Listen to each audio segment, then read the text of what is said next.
देश का दुर्भाग्य है कि दिल्ली के शासकों को न देश की रक्षा की चिंता है, न रुपये की कीमत की चिंता है। उन्हें अगर चिंता है तो कुर्सी बचाने के कार्यक्रमों की चिंता है। कुर्सी बचाने के तौर तरीके क्या हो, उसी में वो डूबे हुए हैं। और इसी के कारण आज देश के लिए वो कुछ सोच पाएंगे, डॉलर के सामने रुपया ताकत के साथ खड़ा हो, इसके लिए कोई योजना कर पाएंगे, ये तो कुछ नजर नहीं आ रहा है। पिछले 3 महीने में जिस तेजी से रुपये की कीमत टूटती गई है, गिरावट आई है, और दूसरी तरफ 3 महीने में सरकार की तरफ से एक भी कदम लिया गया हो, ऐसे कोई संकेत नजर नहीं आ रहे। और तब जाकर के देश को चिंता होना बहुत स्वाभाविक है। और एक बार रुपया गिरता चला जा रहा हो तो दुनिया की आर्थिक शक्तियां इसका भरपूर फायदा उठाती हैं। उसको भी रोकने में दिल्ली की सरकार पूरी तरह विफल गई है। पिछले 5 साल से लगातार हम सुनते आए हैं कि बस 3 महीने में महंगाई कम होगी, 3 महीने में महंगाई कम होगी। पिछले 5 साल में 100 बार दिल्ली के किसी न किसी राष्ट्रीय स्तर के सरकार के नेताओं ने देश को आश्वासन दिया, महंगाई भी रोक नहीं पाए। यानी कोई ऐसा क्षेत्र ऐसा हो जिसमें कोई विश्वास से कह सके कि उन्होंने कुछ करने की कोशिश की, कहीं कुछ नजर नहीं आ रहा है।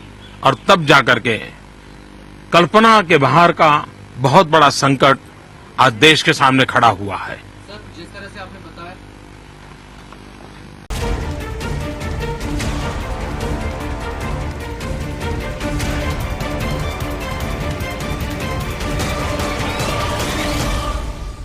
डॉलर के मुकाबले रुपया लगातार गिरता जा रहा है और इसको लेकर के मैं बार बार सचेत करता आया हूं। और आपको याद होगा जब 76 रुपए का $1 था तब भी मैंने ये बात कही थी, 75 रुपए का था तब भी मैंने ये बात कही थी, और आज तब कह रहा हूं जब 80 रुपए की तरफ बढ़ रहा है।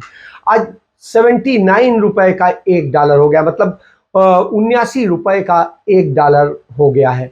और स्थिति तो इतनी भयावह है कि आज भूटानी रुपया जो है, भूटानी मुद्रा जो है, उस मुद्रा के मुकाबले भारत और वो दोनों बराबर हो गए हैं। मतलब 1 रुपए भारतीय रुपए का एक जो है भूटानी मुद्रा हो गई है। तो ये स्थिति है कि हम भूटान से मुकाबला कर रहे हैं जो दुनिया का सबसे गरीब देश है, उसके हम मुकाबले पहुंच गए हैं। बांग्लादेश का जो टका है वो हमसे ऊपर पहुंच गया है।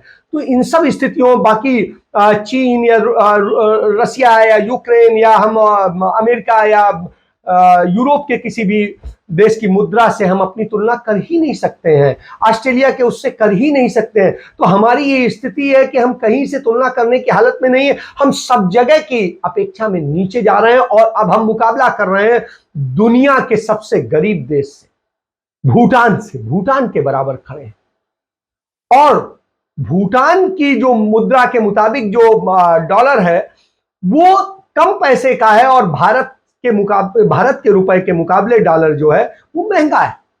आप समझिए, तो भारत की स्थिति, अर्थव्यवस्था और ये सारी चीजें इतनी बर्बादी की तरफ जा रही हैं कि उसका ये नतीजा है।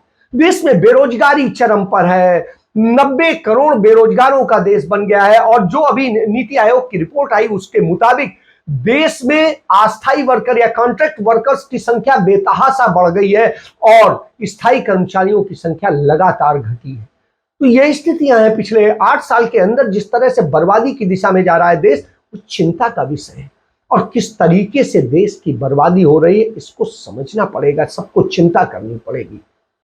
और आप हमसे जुड़े रहने के लिए सब्सक्राइब करें YouTube पर, फॉलो करें Twitter पर और लाइक करें Facebook पर। और ज्यादा जानकारी के लिए आपको टाइप करना होगा सिर्फ न्यूज़ नशा।